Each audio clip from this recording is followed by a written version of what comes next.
Bon dia. Quan creem una nova presentació, una de les coses que podem voler fer és inserir un gràfic. Si heu mirat el vídeo en el que s'explica com crear gràfics directament aquí, anant introduint les dades, és una bona opció. És a dir, nosaltres, fixeu-vos que si creéssim aquí una diapositiva nova, per defecte ja ens apareixeria aquesta possibilitat d'inserir aquí un diagrama, i des d'aquí podríem inserir un diagrama, però encara que no ho tinguéssim així, si encarrego aquesta diapositiva, suprimir la diapositiva, des d'una diapositiva com aquesta, en la que no està això, jo puc inserir un diagrama ja directament des d'aquí dalt. I aquí m'apareix el diagrama predefinit, que fixeu-vos que ja ha canviat. Si jo clico aquí, torno al mode normal, però si clico sobre el diagrama, em canvia les opcions que tinc aquí dalt. Tinc aquesta nova barra d'eines, i un dels botons seria aquest de taula de dades, des d'on podria anar emplenant. Per exemple, imagineu-vos que això fossin anys, 1990, per exemple 1995, 2000 i 2005. Puc anar canviant les dades aquí, tanca, i aquí m'apareixerien aquestes dades. Bé, jo puc modificar ja veurem que des d'aquí puc modificar el gràfic en quant a la transparència, el fons. Aquí, si ho mostro, ja li he dit que no. A veure, visualitza, cliquem a fora, aquí estem. Si jo clico aquí, jo puc anar també canviant coses del gràfic per aquí. Per exemple, dir-li que el gràfic sigui d'aquest tipus o que tingui una aparència 3D. Però sobre una sèrie de dades que, com dic, estan aquí i que jo puc anar modificant. Evidentment puc inserir una columna, inserir sèries, inserir una fila. Tot això puc anar fent-ho i anar modificant-ho des d'aquí. Però en ocasions, o habitualment, com que l'eina dins de la suite, o el programa dins de la suite per a generar dades i tractar-les és el calc, el que normalment farem serà anar a un lloc des d'on recollir dades i tractar-les en el calc. En aquest cas he anat aquí, a aquesta web, això us ho passaré també allà i en la pràctica, i des d'aquí vos podeu baixar aquestes dades. Aquí hi ha simplement un filtre per al món i finalment m'he quedat això. No és més que les emissions de CO2 des del 1750 fins a l'actualitat. Aquí hi ha simplement un filtre, que són les dades que vull que treballem, que és quant CO2 acumulat s'ha anat emetent a l'atmosfera des del 1750 dècada a dècada. Si nosaltres ara féssim i volguéssim fer un diagrama sobre això, aquestes dades ja dic reals, vendríem aquí i inseriríem un diagrama. Ens ha creat aquest gràfic aquí, emissions, això ho he escrit malament, està bé. Bé, aquí tenim el gràfic que hem generat en el calc i té aquest aspecte. El podríem modificar aquí, però ja directament anem a anar a copiar-lo, Ctrl+C, i ens anirem a un fitxer de presentació, un programa de presentació, tanca, i aquí directament el que farem serà enganxar-lo. Llavors aquí tenim les emissions, podríem posar aquí, si voleu, el que sigui, gràfic. I aquí tenim, com veieu, tot el gràfic que hem importat d'allà. Doncs què podem fer en aquest gràfic aquí? En principi el mateix que si l'haguéssim introduït directament aquí. Fixeu-vos que si ara clico i canvia com abans la barra d'eines que hi ha dalt i li clico aquí a taula de dades, en taula de dades tinc les dades que hi ha aquí. Aquí ens ha canviat i això a vegades pot ser un problema, el tipus de dades, però bueno, ja veieu que aquí sí que el mostra bé. Molt bé, si fos el cas, primer anem a mirar un a un. Aquí dalt, en el tipus de diagrama, això ho podem modificar igual com abans, i ens hauria de sortir diferents tipus de diagrama, cosa que en aquest cas li costa també. Bueno, aquí perquè només tenim una sèrie, llavors no hi ha diferència.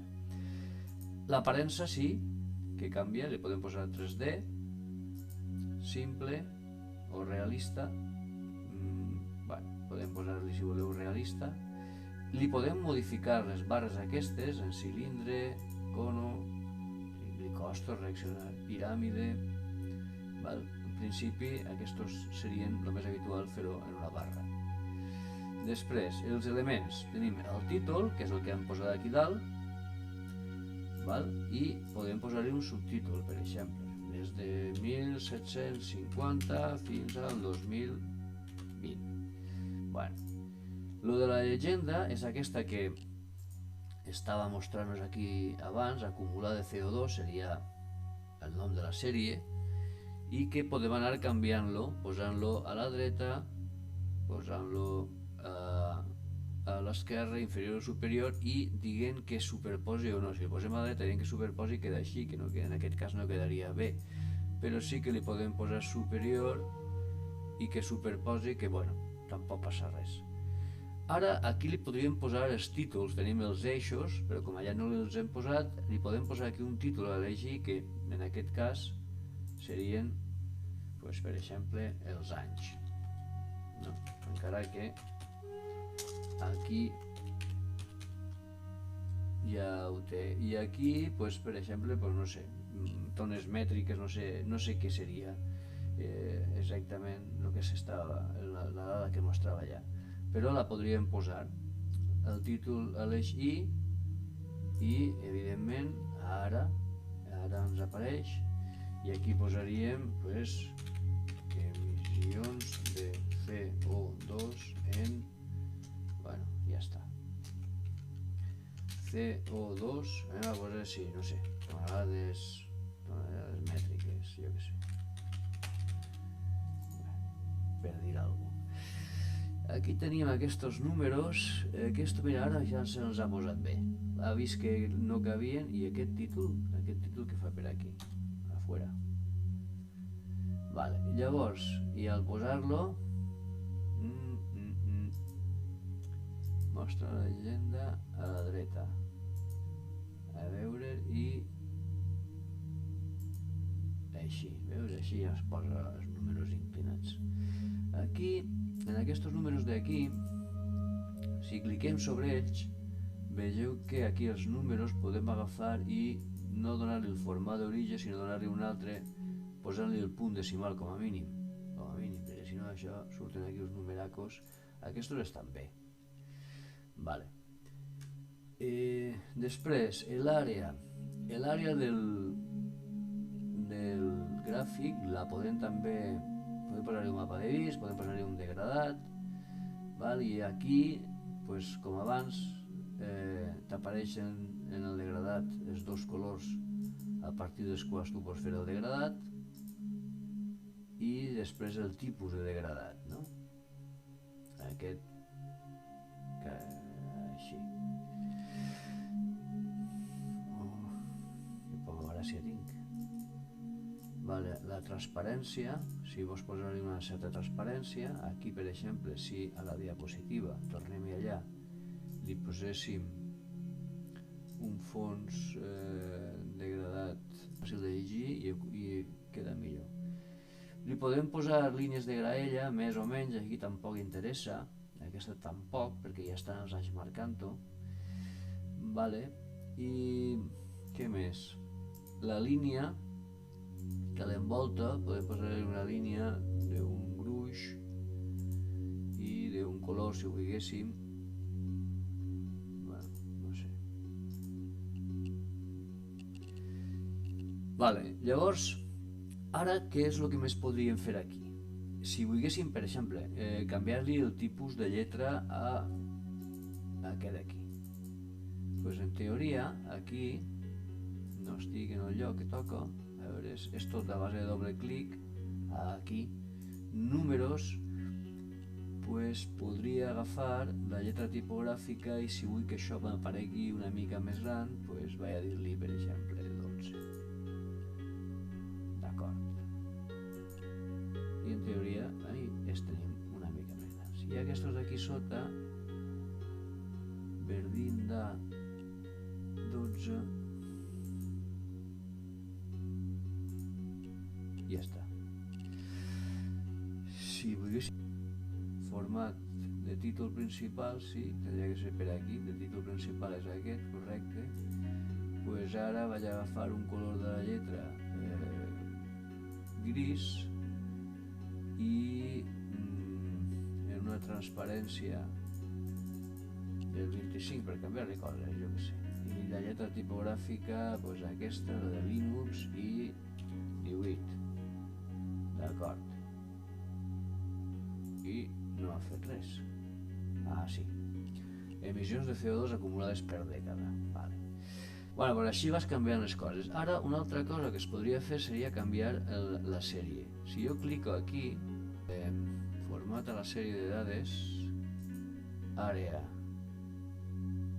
imatge, afegeix o importa. Per exemple, si agafo aquí he agafat uns diferents imatges que sobre un fons transparent representen una columna vertical. Si agafo aquesta, per exemple, la columna negra daurada, vale, d'acord, ara li dic aquí estirat, que és aquesta d'aquí, diguem-li simplement això, a veure com queda.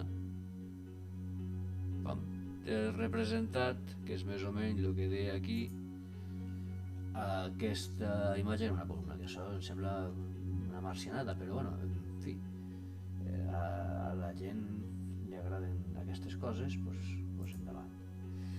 I bàsicament el que podem fer en el gràfic és això. Jo el que recomano és agafar i treballar gràfics aquí i després portar-los allà, perquè en principi aquesta eina, el calc, està més dissenyat per a fer gràfics que no pas això. Però al final és que és el mateix, vull dir, és el mateix entorn.